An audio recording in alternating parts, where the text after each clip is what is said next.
Hey everyone, my name's Lauren and welcome to my music studio. We're going to do a simple lesson today for you to get some work playing the guitar, and it's Deep Purple, Smoke on the Water. So what we're going to do today is a simple bass riff in that song. So it's just going to work on building our hand dexterity, and it's just going to be on this thick string, the top string, which is the low E string. And that's it. We're just going to stay on that string. We're not going to worry about any other strings, and it goes like this.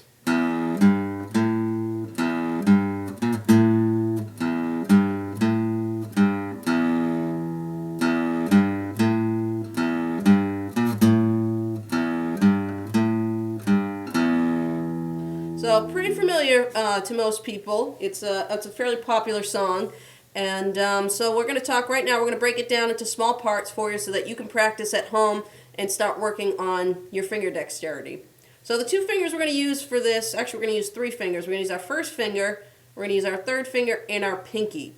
So I'm going to call out numbers, and I'm going to use four numbers: 0, 3, 5, and 6. When I say 0, it's just you're playing the open E string. When I say 3, you're going to put your first finger on the third fret. When I say 5, you're going to put your third finger on the 5th fret.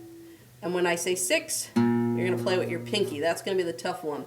Now, if you're having trouble and you're like, oh no, 3, 5, 6, you'll notice at the top of your guitar and also in the front here, there's these dots. Those represent the odd numbers. Now, some people have their dot might start at the 1st fret, some people it starts at the 3rd, and some people at the 5th. All it marks is the odd numbers, so that's kind of like a little cheat for you to find your frets quickly. So you'll have 1st, 3rd, 5th, 7th, 9th, and then the 12th is marked with the double dot. But the ones we're really going to be using are the 3 and the 5, so that should be your 2nd and 3rd dot, or for some people it might be your 1st and 2nd dot. Depends on what your guitar, how they designed your guitar. So we're just going to start off with the first 3 notes, which is going to be 0, 3, 5.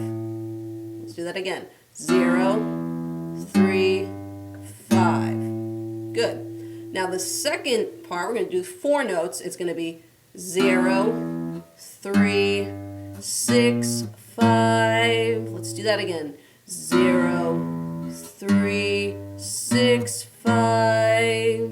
So now we're going to put those two parts together. So we got 0, 3, 5, 0, 3, 6, 5. And then we get the part at the end, which is 0, 3, 5, 3, 0. Let's do that last part again. 0, 3, 5, 3, 0. So now we're going to play through the whole thing. So we got the first part, which is 0, 3, 5, 0, 3, 6, 5. And then the last part, 0, 3, 5, 3, 0. So now let's try the whole thing through. We'll go real slow.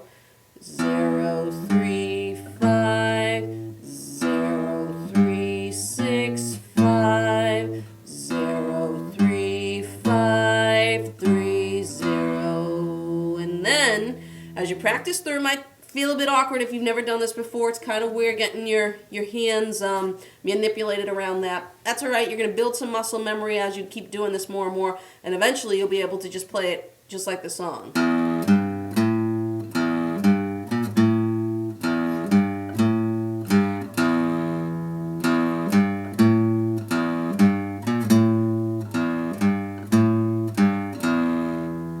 Just like that. So practice through really slow, and just get your hands used to, positioning, fretting each string and making it sound out. If you're hearing kind of this muted string or this, check and make sure that you're fretting your finger as close to the top of the fret. So the top of the fret is where the metal is.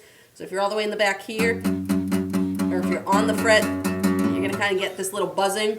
So it takes a lot less pressure to push the string down when you get closer to the front of the fret. So make sure when you're fretting that you do that. And that's really all we have for this lesson right now. There are a couple other lessons for you to take a look at, so check those out, and you can keep building some hand dexterity so that you can start working on chords. Have a good one. Hope to see you soon.